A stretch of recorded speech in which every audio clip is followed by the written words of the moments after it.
എൻ്റെ പ്രിയപ്പെട്ടവരെ, ഇന്ന് എൻ്റെ പരിപാടി എന്നാന്ന് ചോദിച്ചാൽ, നമുക്ക് കുറേ റംബുട്ടാനുണ്ടെന്ന് പറഞ്ഞില്ലേ, റംബുട്ടാൻ തീരാറായി. അപ്പോൾ ഇന്ന് ഞാൻ ഉച്ചക്കലത്തേക്ക് ഒരു കറിയും കൂടെ തയ്യാറാക്കുകയാണ്.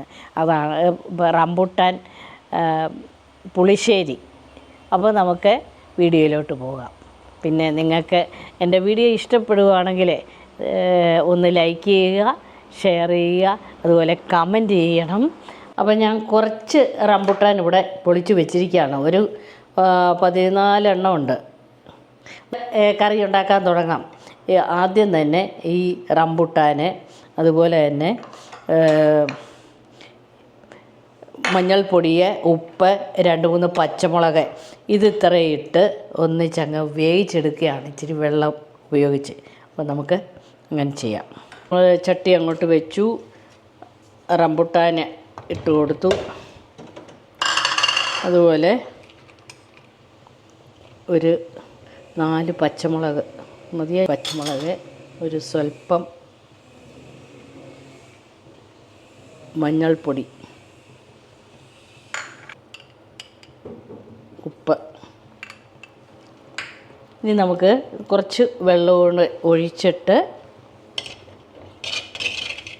അത് നല്ലപോലെ ഒന്ന് വേകണം. ഇതൊന്ന് വരയുവാണെങ്കിൽ, ഇത് നല്ലപോലെ പഴുത്തുകൊണ്ടാണ് ഞാനത് വരയാഞ്ഞത്. വരയുവാണെങ്കിൽ എളുപ്പം തന്നെ എല്ലാം ഇത് ഉപ്പൊക്കെ പിടിച്ചേനെ.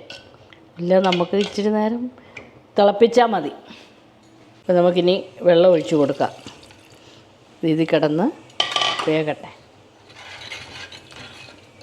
ഉപ്പൊക്കെ ആവശ്യത്തിന് ഇട്ടിട്ടുണ്ട്. വേണമെങ്കിൽ നമുക്ക് പിന്നീട് ചേർക്കാം. മഞ്ഞൾപ്പൊടിയും പച്ചമുളകും റംബുട്ടാനും കൂടെ കിടന്ന് വേകട്ടെ. വെന്തുകൊണ്ടിരിക്കുന്ന സമയത്തിന് നമുക്കിത് അരപ്പ് തയ്യാറാക്കാം. തേങ്ങ ഇട്ട് കൊടുത്തു. അതുപോലെ തന്നെ ഇനി വേണ്ടത് ജീരകമാണ്. ജീരകവും വേണം. അതുപോലെ ചുമന്നുള്ളി. ഈ തവണ കിട്ടിയത് ചെറിയ ഉള്ളിയാണ്. 2 വെളുത്തുള്ളിയും കൂടി ഇട്ടേക്കാം.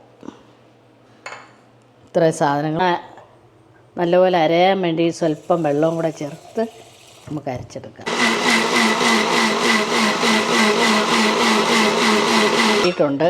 ഇനി നമുക്ക് അരപ്പ് അങ്ങോട്ട് ചേർക്കാം. എല്ലാത്തിനും പിടിച്ച് വേണം. നമ്മൾ തേങ്ങയും ജീരകവും 2 വെളുത്തുള്ളി, ചുമന്നുള്ളി ചേർത്തതാണ് അങ്ങോട്ട്. അപ്പം നമ്മുടെ അരപ്പ് അങ്ങോട്ട് ഇട്ടിട്ടുണ്ട്. ഇതൊന്ന് തിളയ്ക്കുമ്പോഴത്തേന് നമുക്ക് കടുക് താളിച്ച് ചേർക്കാം. അതാണ് അതിൻ്റെ രസം. എടുത്ത് കടുക് വറുക്കാൻ പോവാണ്. ചിലരൊക്കെ കടുക് താളിക്കുന്നെന്ന് പറയും. എണ്ണ ചൂടായി കഴിഞ്ഞിട്ട് കടുകിട്ട് കൊടുക്കാം. എണ്ണ തിളച്ചു, കടുകിട്ടു.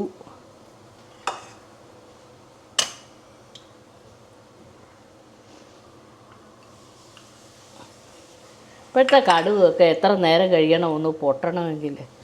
ഇപ്പോൾ ഉലുവ ഇട്ട് കൊടുക്കാം.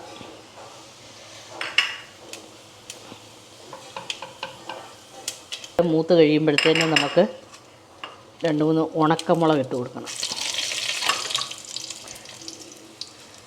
ഉണക്കമുളക് ഇട്ട് കഴിഞ്ഞിട്ട് ചുമന്നുള്ളി ഇട്ട് കൊടുക്കാം. ചുമന്നുള്ളി ഉണക്കമുളകിന് മുമ്പേ ഇടേണ്ടതായിരുന്നു. ഇട്ട് കൊടുക്കാം.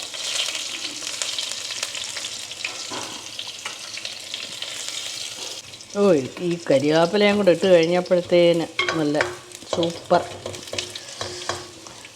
മണമല്ലേ. ഇനി നമുക്ക് കറി അങ്ങോട്ട് ഒഴിച്ചു കൊടുക്കാം. നമ്മുടെ റംബുട്ടാൻ കറി നല്ല സൂപ്പറായി.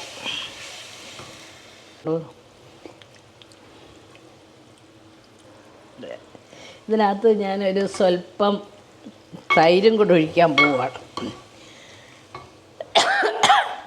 ഒരു സ്വല്പം തൈരും കൂടെ ചേർക്കുകയാണ്.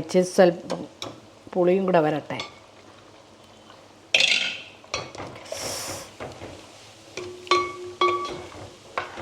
അങ്ങനെ നമ്മുടെ റംബുട്ടാൻ പുളിശ്ശേരി സൂപ്പറായിട്ടുണ്ട്. ഇത് നല്ല സൂപ്പറാണേ. റംബുട്ടാൻ തീരുന്നതിന് മുമ്പേ തന്നെ ഈ പുളിശ്ശേരി ഒന്ന് ഉണ്ടാക്കണം. പുളിശ്ശേരിക്കകത്ത് ഞാൻ പറഞ്ഞില്ലേ, സ്വല്പം തൈരും കൂടെ ചേർത്താലേ അതിന് ഒരു പ്രത്യേക രുചി വരികയുള്ളൂ. അതുപോലെ ചിലരൊക്കെയാണെങ്കിൽ ശർക്കരയോ പഞ്ചസാരയോ ഒക്കെ ചേർക്കും. ഇവിടെ ഞാനിതൊന്നും ചേർക്കുന്നില്ല. അപ്പോൾ നമ്മുടെ റംബുട്ടാൻ റെഡി ആയിട്ടുണ്ട്. ഞാനതങ്ങ് ഓഫാക്കുകയാണ്, തീ ഓഫാക്കുക. അപ്പോൾ നമ്മുടെ റംബുട്ടാൻ പുളിശ്ശേരി റെഡി ആയിട്ടുണ്ട്. ഉച്ചക്കലത്തേക്കുള്ള ഒരു അടിപൊളി കറിയാണ് ഞങ്ങളുടെ ഇത് ഇന്നത്തെ. മീൻ വറുത്തതും മീൻ കറിയും അതുപോലെ പല കറികളും ഉണ്ട്. എന്നാലും ഇത് ഇന്ന് എൻ്റെ സ്പെഷ്യൽ എന്ന് പറഞ്ഞാൽ ഇതിന് തൈരും കൂടെ ഒഴിച്ചിട്ടുണ്ട്. അപ്പോൾ നിങ്ങൾ തൈരും കൂടെ ഒഴിച്ചിട്ട് വേണം ഇതൊന്ന് ചെയ്യാൻ, അപ്പോഴാണ് അടിപൊളി. പിന്നെ നിങ്ങൾക്ക് മധുരം ഇഷ്ടമാണെങ്കിൽ പഞ്ചസാരയും കൂടെ ചേർക്കാം, അല്ലെ ശർക്കര ഇടാം. ഓക്കെ, അപ്പോൾ ഇതുപോലെ നിങ്ങളും തയ്യാറാക്കണം. അപ്പോൾ നമുക്ക് വീണ്ടും കാണാം അടുത്ത വീഡിയോയിൽ. Bye bye.